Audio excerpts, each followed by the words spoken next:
Yeah, it's just the timing is so bizarre with that, and it just kind of throws things off. If the Iron Bowl happened and then a week later was the end of the regular season, then maybe. But you've got to think that on that Friday, especially if it's somebody like Lane Kiffin, whose season ends on Thursday, you have to think that John Cohen and Chris Roberts and Rich McGlynn, you've got to think they'll already have their guy in place heading into that Iron Bowl weekend because they know how important it is to have somebody in place as soon as the regular season ends. I mean, that transfer portal opens up December 5th.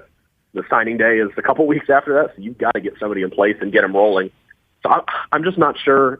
Again, we're talking about a 1% upset.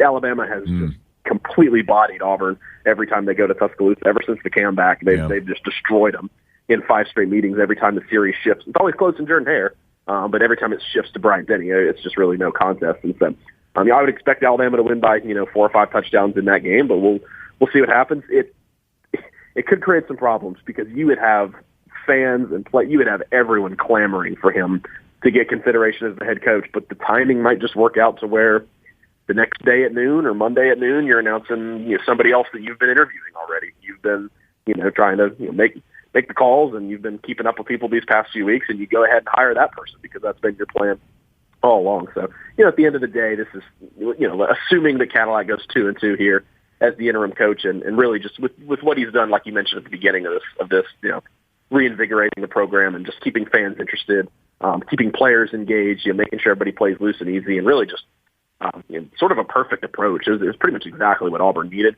in this situation. If anything, it's a great audition for him to be part of the next staff. I think you would be, I think the next head coach would be remiss not to look at him, and not that you want to tell a new coach what to do as soon as he gets hired.